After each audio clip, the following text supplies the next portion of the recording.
The large meeting hall of the Galactic Council sparkled with light bouncing off polished surfaces. 7 different alien species sat around a massive circular table. They were the rulers of this part of space for thousands of years. Today, they would meet the newest spacefaring race, humans from Earth. Day, the oldest council member, tapped his clawed fingers on the table. His scales glinted with a greenish-blue shine in the light.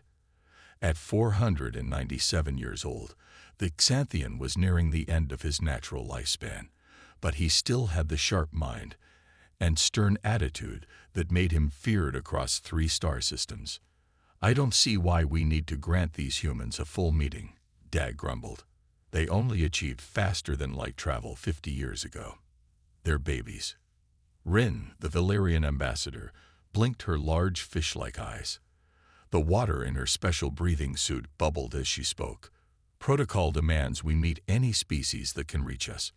Besides, I'm curious. Their transmissions show an unusual culture."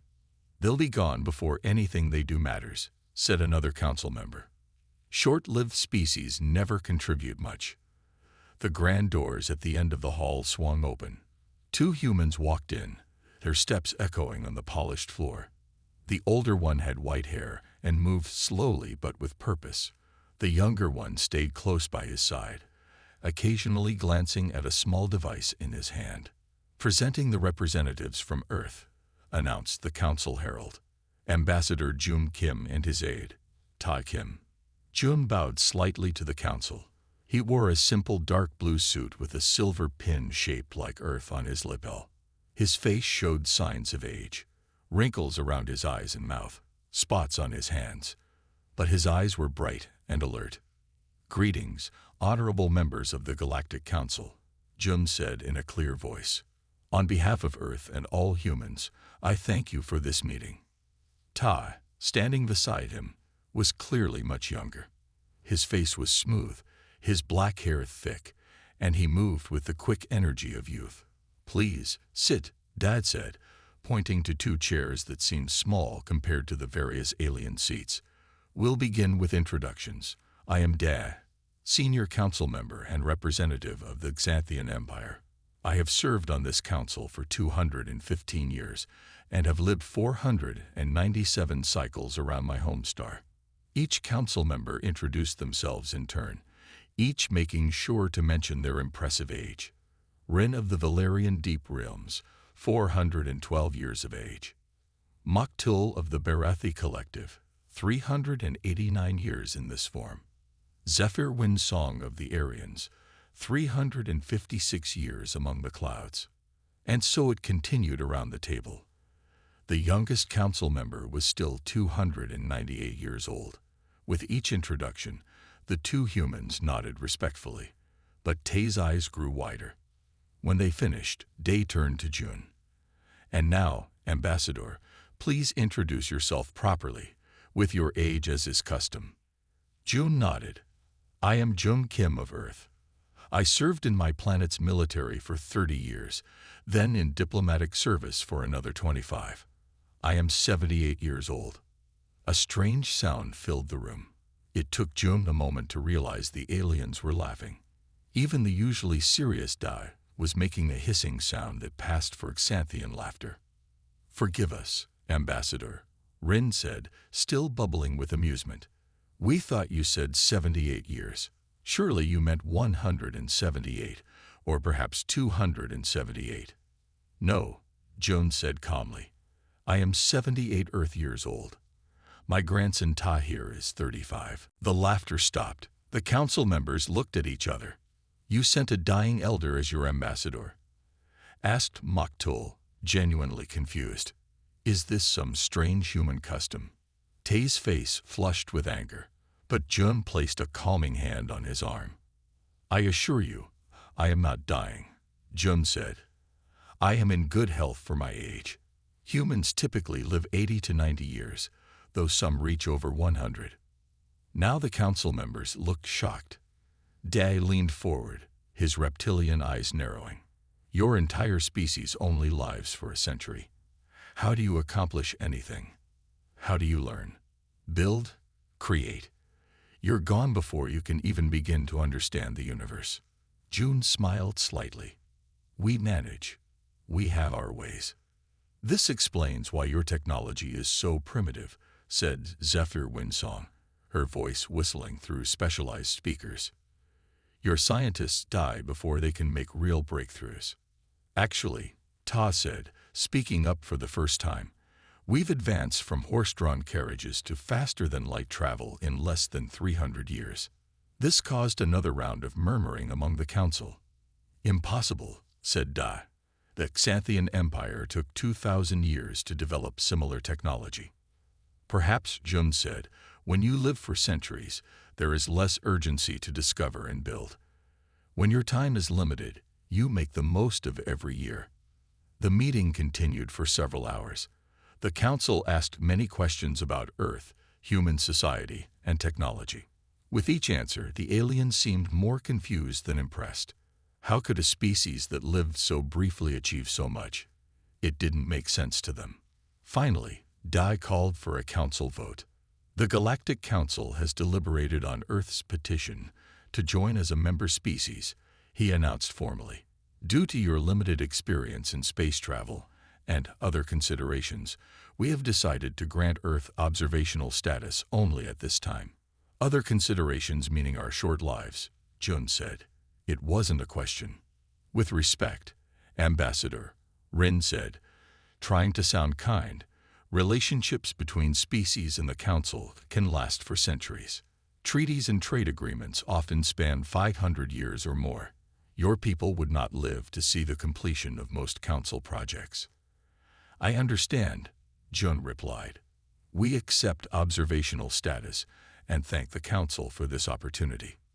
As they prepared to leave, Day approached Jun privately.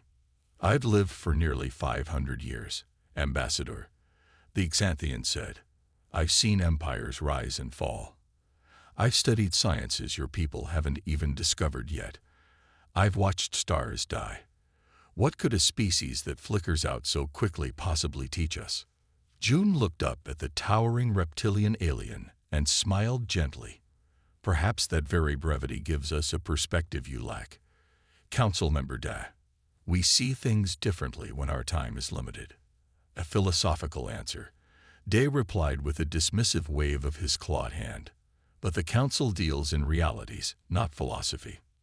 Then I look forward to showing you our realities, Jun said. Earth will send representatives to observe your next session in 6 months.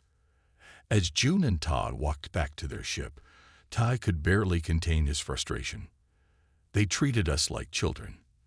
They laughed at you because of your age. They judge by what they know, Jun said calmly. They measure worth by lifespan because that's what they value.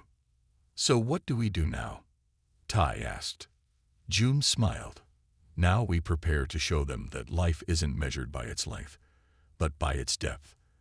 And in that regard, humans might surprise them yet. The human ship departed from the Council station, a tiny vessel compared to the massive alien crafts nearby. The Council members watched it go, already forgetting about the short-lived species inside it. They had no idea how wrong they were about humans, and they would soon learn that the oldest species aren't always the wisest. 6 months had passed since the first meeting between humans and the Galactic Council. Tonight, the Grand Hall of the Council headquarters sparkled with lights and decorations for a formal diplomatic reception. Representatives from all 7 Council species mingled, drinking colorful liquids and eating strange foods from floating trays. Jun and Tai stood near one of the tall windows, looking out at the stars. They wore formal Earth suits with small blue pins showing Earth's continents. They're still watching us like we're some kind of show, Ta whispered to his grandfather. Several aliens kept glancing their way, then talking behind their hands or tentacles. Let them look, Jun said calmly. Tonight we change how they see us. The doors to the hall opened, and 2 more humans entered. One was an elderly woman with silver hair tied in a neat bun. Despite her age, she walked with a straight back and sure steps. Beside her was a younger woman with a tablet in her hands. Right on time, Jun said with a smile. He walked over to greet the newcomers, with Ta following close behind.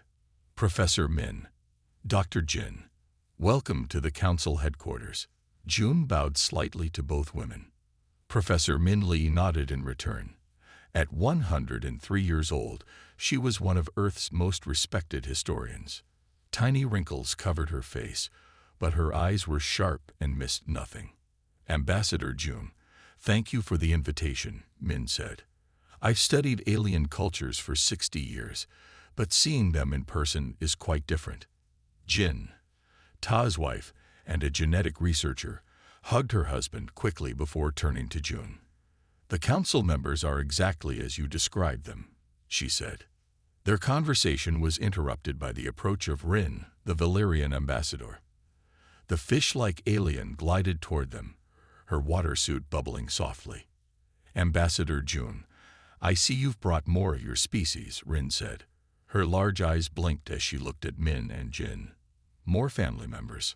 Allow me to introduce Professor Min Lee, historian with specialization in cultural development, and Dr. Jin Park, genetic researcher focusing on longevity studies, Jun said formally. A pleasure, Rin bubbled. Please, join us. Council member Dad was just sharing tales from his youth, 2 centuries ago. They followed Rin to where Dai stood surrounded by other aliens. The large reptilian alien was in the middle of a story, and that was how I resolved the Nebula conflict. Of course, it took 50 years of careful diplomacy, but when you live as long as we do, you can afford to be patient. Dad noticed the humans and paused. Ah, Ambassador June, I see you've brought more of your kind. Yes, some colleagues who were interested in meeting the council, Jun said. Day's scales rippled in what passed for a Xanthian smile. How wonderful. I was just explaining to the others how our long lives give us advantages in diplomacy and science. We can work on problems for centuries if needed. A fascinating perspective, Professor Min said. Her voice was soft but clear. And you are? Dai asked, looking down at the small human woman. Professor Min Lee. I've studied the rise and fall of civilizations for nearly 80 years. 80. Day's eyes widened slightly. How old are you, Professor? I celebrated my 103rd birthday last month. Min replied simply. The aliens around them fell silent. Day's mouth opened and closed without words. But Ambassador June said humans only live to be 80 or 90 years, Rin said, confused. Many do, Jin stepped in. But our medical technology has advanced considerably. The average human now lives to around 150, with some reaching 180. Another alien, Hana of the Meridian species, moved closer. Her crystalline body caught the light as she approached. At 321 years old, she was young for her kind. This is most interesting, Hana said. I am a biologist. May I ask how your species achieved this extension? Jin smiled. Through understanding our own DNA, creating targeted medical treatments, and learning how to slow cellular degradation. Still, Dai said, recovering from his surprise, even 180 years is brief compared to our lifespans. I have books in my personal library older than your oldest human. True, Jun said. But there's more to a species than just how long they live. Day made a dismissive gesture. When you've lived for centuries, you understand how important time truly is.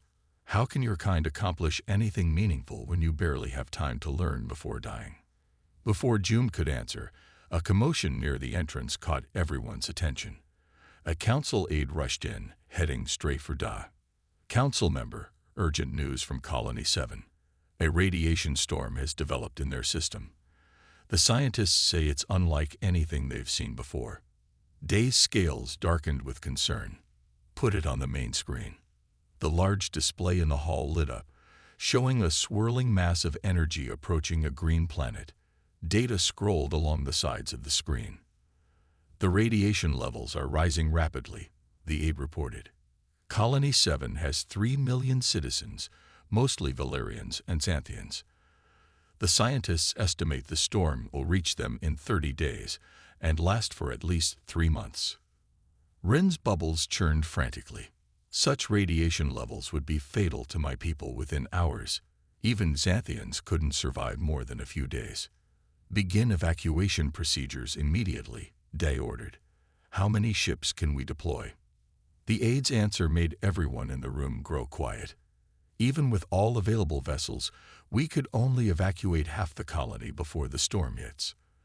The rest would have to shelter in place, but our experts say no known shielding could protect against these levels. There must be something we can do, Hannah said, her crystalline form dimming with distress. Perhaps we can help, Jun said quietly. All alien eyes turned to him. With respect, Ambassador, Daz said, not uncannily, this is beyond your technology. The radiation levels would kill humans even faster than our species.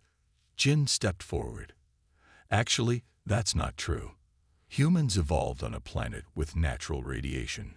We've also survived nuclear accidents and even wars using such weapons. We have extensive experience with radiation protection.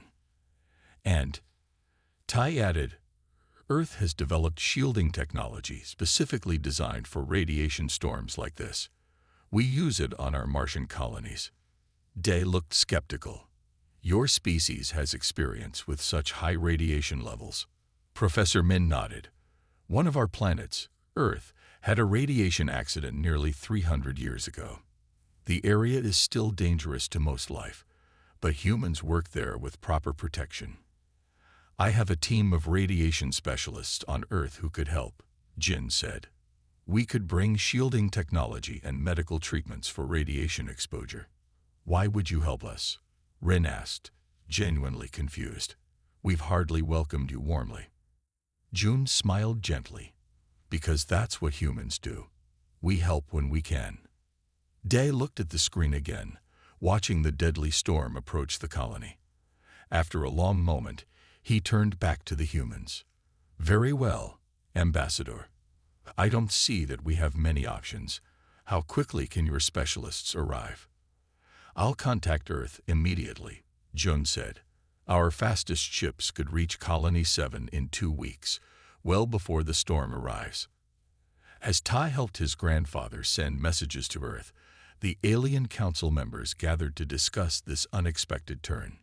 Do you think they can really help? Hannah asked Da. The old Xanthian watched the humans working together with purpose and speed. I don't know, he admitted, but there's something about these short-lived creatures I didn't see before. A kind of resilience. What do you mean? Rin asked. They face death much sooner than we do, Daz said thoughtfully. Perhaps that's given them skills we never needed to develop. Across the room, Jun looked up from his communications device and caught Day's eye. The human gave a small nod, as if to say, now you're beginning to understand. The revelation was just beginning, and before long, the Galactic Council would learn much more about what humans were truly capable of. 2 weeks after the diplomatic reception, 5 human ships arrived at Colony 7. The green planet hung in space, beautiful but now in danger. The deadly radiation storm was visible even from orbit, a swirling mass of purple and red energy approaching slowly but steadily. On the planet's surface, panic had spread among the aliens. Many had already left on evacuation ships, but over 2 million remained, with no hope of escape before the storm hit. The main human ship landed at the colony's central spaceport. Jun and Ta walked down the ramp first, followed by a team of humans in matching blue uniforms. The aliens waiting to meet them looked nervous, their different species showing stress in various ways. Xanthian scales darkening, Valerian's breathing suits bubbling rapidly. Ambassador Jun greeted the colony leader, a Xanthian named Tor. We appreciate your assistance, though I must be honest. Many here doubt humans can help with a crisis of this magnitude.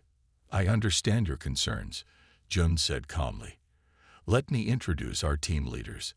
This is Dr. Q Park, radiation medicine specialist, and Sun Lee, chief engineer for radiation shielding technology. The 2 humans stepped forward.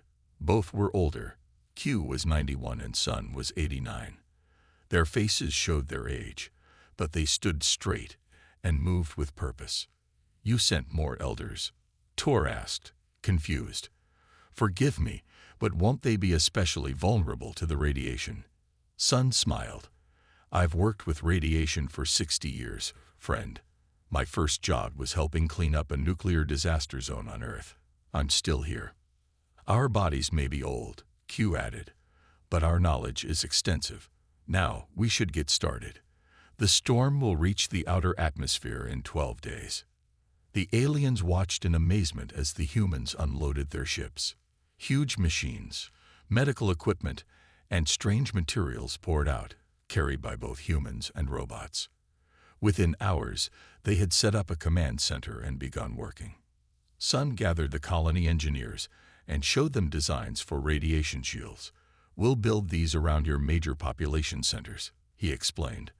They create a field that disperses the most dangerous types of radiation. But our scientists said no shield could block radiation this intense, argued a Valerian engineer. Not block, disperse, Sun corrected. We learned long ago that trying to block all radiation fails. Instead, we channel it, change its form, make it less harmful. Meanwhile, Q was training alien medical teams. Different species have different radiation tolerances, he explained. We've brought treatments that can be adapted to your biology. These won't make you immune, but they'll help your bodies repair damage faster. One of the alien doctors, a crystalline meridian, asked, how did humans develop such advanced radiation medicine? Q's face grew serious.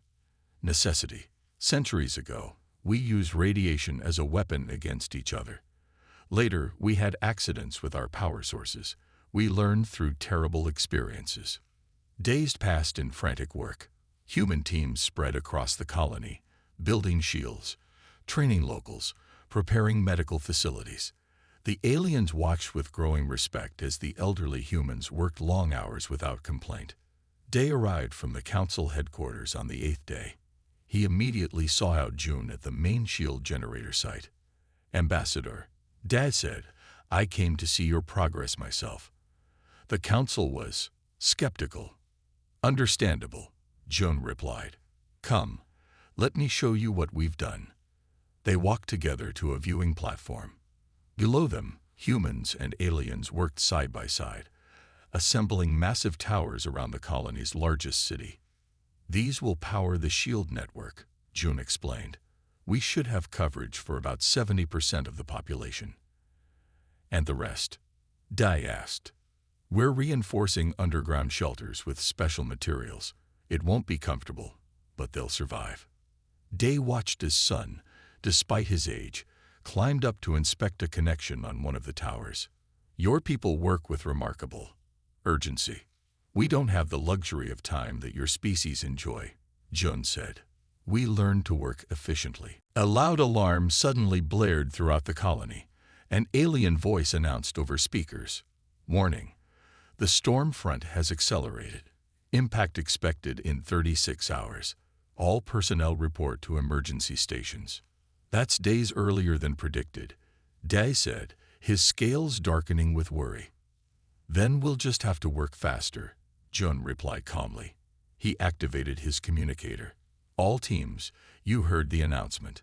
Implement Acceleration Protocol Alpha. To Day's astonishment, the humans didn't panic. Instead, they moved with even greater purpose, calling out orders, reassigning teams, focusing on essential systems. How can they remain so calm?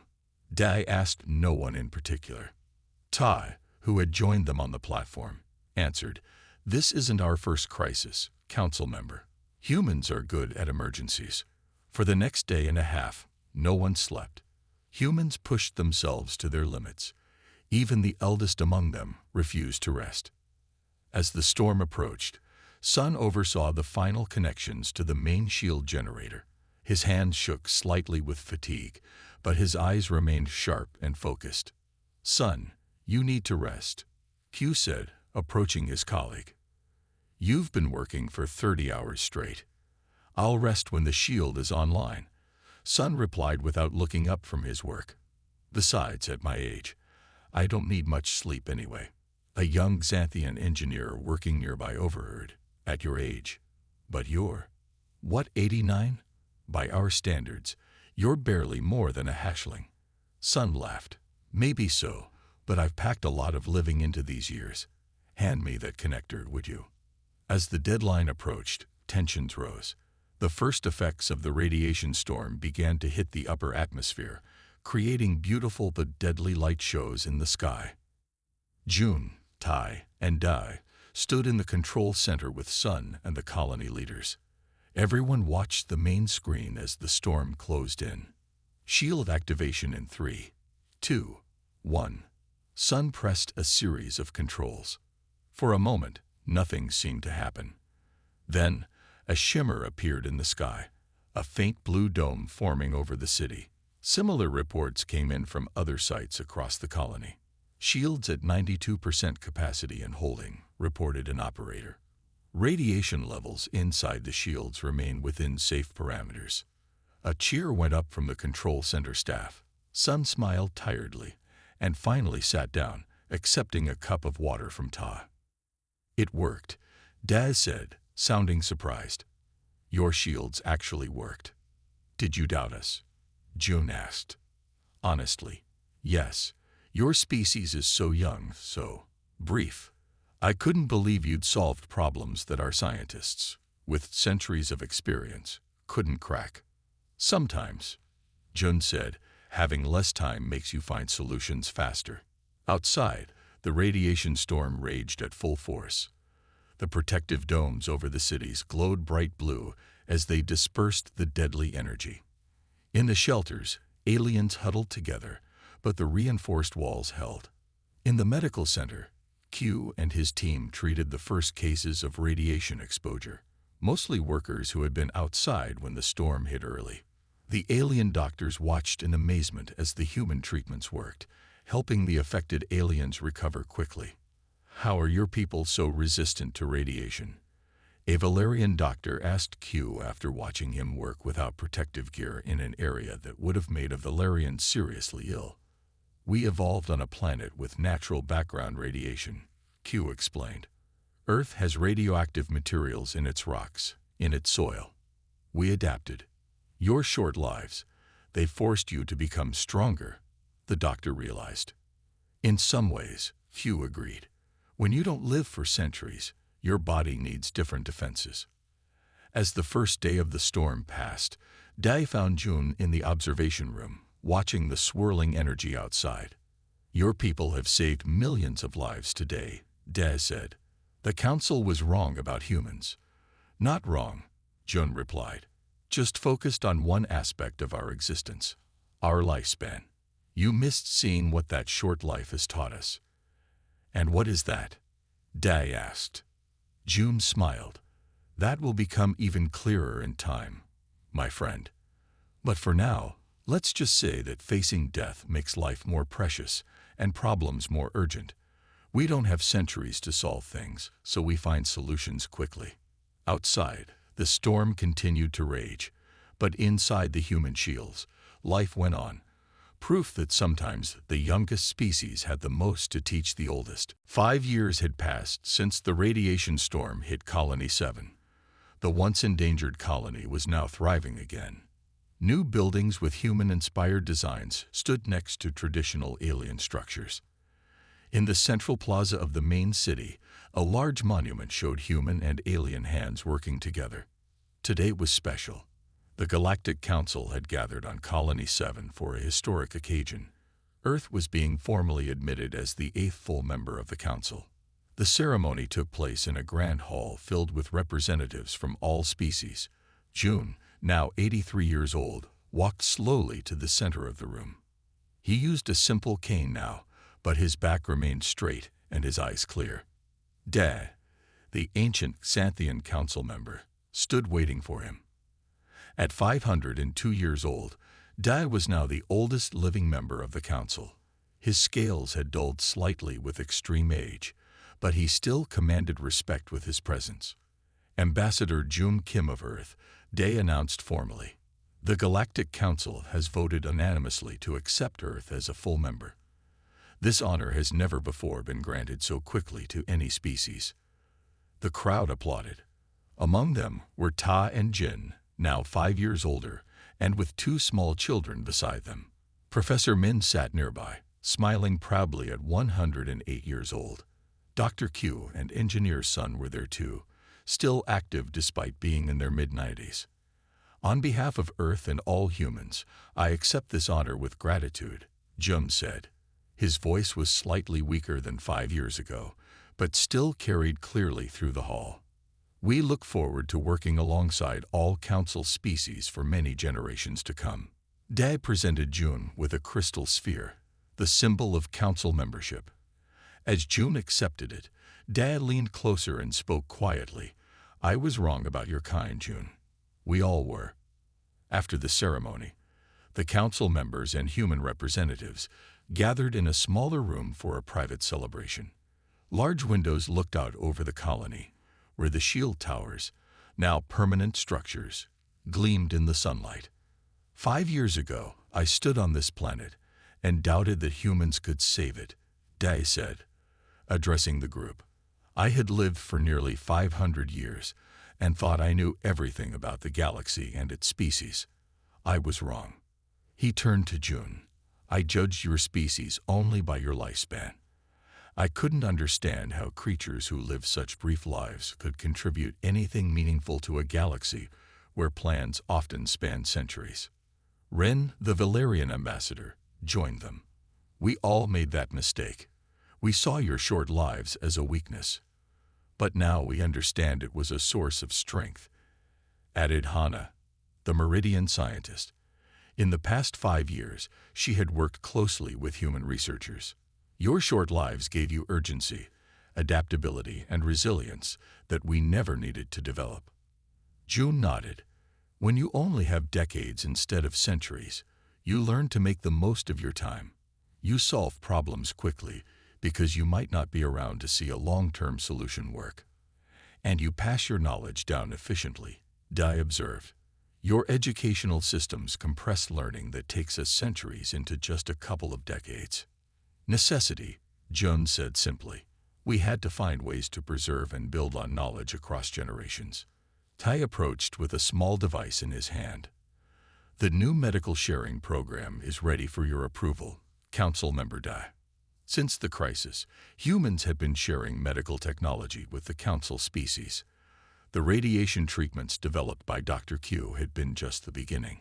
Human medical science, focused on extending short lives and healing quickly, had much to offer species who naturally lived longer but healed slower.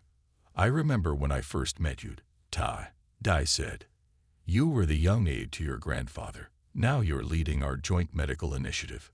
Things change quickly in human lives, Tae replied with a smile. We're used to it. Across the room, Sun was showing a group of alien engineers the latest design for an improved shield system. Despite being 94 years old now, he remained active and innovative. How do you keep working at your age? A young Xanthian engineer asked him. Aren't you near your species limit? Sun laughed. Close, perhaps. But what else would I do? Humans don't really retire from thinking. Jun found a quiet corner to rest his legs. The day had been long, and he felt his age more than he liked to admit. Dae joined him, moving his large body carefully into a seat designed for multiple species. You know, Dae said thoughtfully. I've been thinking about something you told me 5 years ago. You said that facing death makes life more precious. It does, Jun agreed. When you know your time is limited, you value each moment more. Dae was quiet for a moment. My species lives for about 520 years, on average. I'm 502 now. For the first time in my life, I can feel my own end approaching. It's changing how I see things. How so? Jun asked. I find myself thinking about what I'll leave behind, what I want to accomplish in my remaining years. I never thought that way before meeting humans. Jun smiled. Welcome to how we live all the time, my friend. It's not entirely pleasant, Dae admitted. No, But it's powerful, Jun replied. It focuses the mind wonderfully. Later that evening, the celebration continued under the stars. The shield towers were lit up with colorful lights, a reminder of how they had saved the colony. Jin found her husband Ta looking up at the stars. Their children were playing nearby with young aliens of various species. "What are you thinking about?" she asked him. "Something my grandfather said years ago," Tay replied. "About how the aliens measured worth by lifespan because that's what they valued. I think they're learning to value different things now." "Like what?" "Adaptability, innovation, how we face challenges." Ta pointed to where Jun and Dai were deep in conversation. "Look at them. One's over 500 years old, one's in his 80s, but they respect each other now." Across the galaxy, things were changing. Human medical science was helping extend the resilience of alien species. Alien knowledge, gathered over centuries, was helping humans make new breakthroughs. Together, they were stronger than either had been alone. The next morning, the Galactic Council held its first official meeting with Earth as a full member. Jun sat at the large table, now modified to accommodate human size. The other council members no longer looked down on him, physically or otherwise. "As our first order of business," Day announced, "I propose a new galactic principle. No species shall be judged by a single characteristic, but by the totality of their contributions and potential." "Seconded," said Rin immediately. "The vote is unanimous," Dad declared after all members agreed. "And fitting, as we welcome our newest members." Later, as the meeting ended, Jun and Dai walked slowly together through the council building. "You know what I find most interesting about humans," Dai said. "You live such short lives, yet you plan for the distant future. You plant trees you'll never see grown. You start projects you'll never see completed." "That's what it means to be human," Jun replied. "We accept our limits, but we don't let them limit our vision." Outside, the colony bustled with activity. Humans and aliens worked side by side, each bringing their unique strengths. The humans moved quickly, full of energy and ideas. The aliens added depth and perspective from their longer lives. Together, they were building something neither could have created alone. A future that valued both the quick spark of innovation and the steady light of experience. And it had all started because some aliens bragged about their long lifespans, until they met a human